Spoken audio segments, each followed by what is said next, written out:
esta obra. En realidad debo decir que estoy llegando al Perú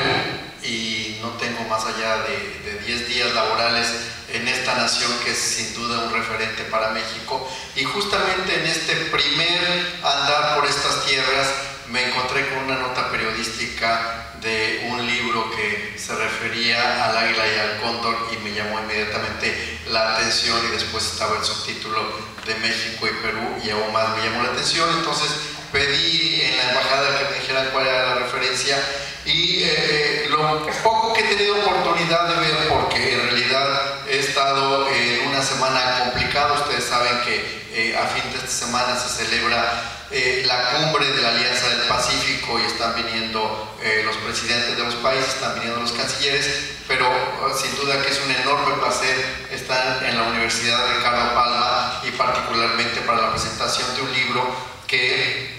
y lo leeré, les aseguro, pero entiendo que habla de una visión integral de lo que ha sido México, del devenir de lo que representa una nación tan complicada como es la nación mexicana, y cuando digo complicada me refiero a los enormes avatares que ha tenido la historia de México desde la conquista, y podríamos decir en el mundo prehispánico desde luego también, porque en México, como ha sucedido también en estas tierras, no solo se sucedieron diferentes civilizaciones, sino que en el momento mismo de la conquista había diferentes reinos. El más conocido sin duda es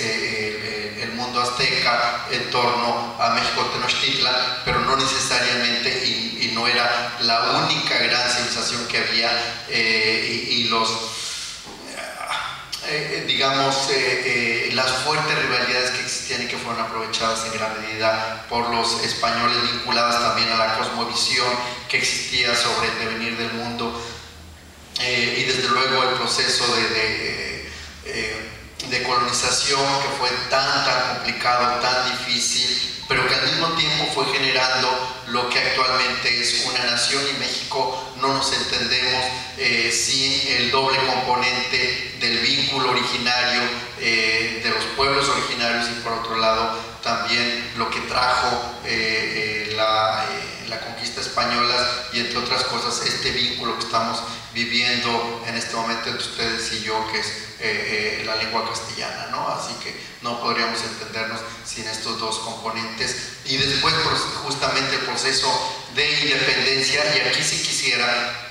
detenerme porque es algo que he estado realizando durante este año y lo seguiré haciendo, y esto me permite, hablando de historia de México y con un autor tan relevante y tan conocedor de México, tener que referirme a Fray Melchor de Talamantes.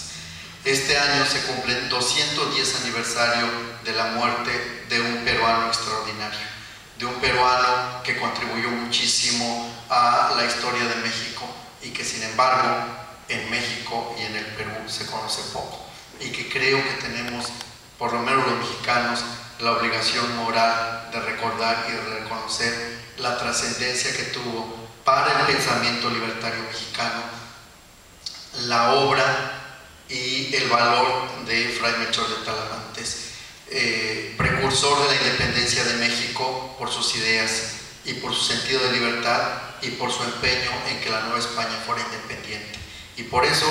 fue preso y por eso murió en San Juan de Ulúa, la cárcel emblemática que está en la entrada de Veracruz en el Golfo de México,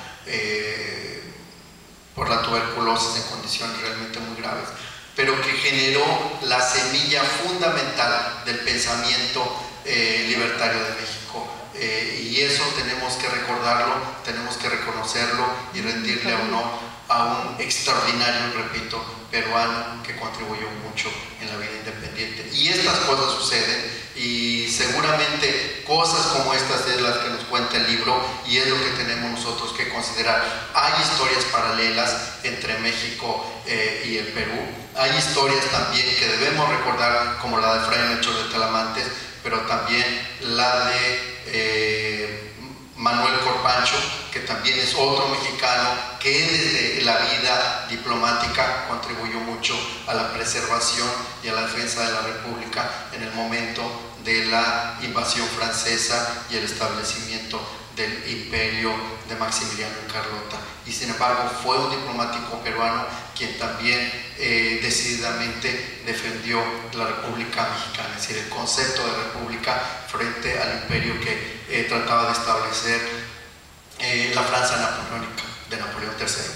¿no? Así que si algo hubiese querido decir, y tuve esta oportunidad de hacerlo, y esto agradezco que me hayan permitido el uso de la palabra, es estas historias paralelas que existen entre, y no solo paralelas, sino de solidaridad que existen entre México y el Perú, y es algo que queremos seguir contribuyendo, es algo que queremos seguir haciendo, y sin duda que obras como estas que vinculan fuertemente lo que es la historia de México y lo que es la historia del Perú nos ayudará muchísimo a comprendernos cada uno de nosotros, pero también a comprender a la otra nación que sin duda, y creo que es un sentimiento compartido, somos naciones amigas, pero particularmente somos naciones hermanas y tenemos que seguir haciéndolo, y la literatura, pero particularmente la historia y el ejercicio universitario del conocimiento nos permitirá llegar y entendernos muchísimo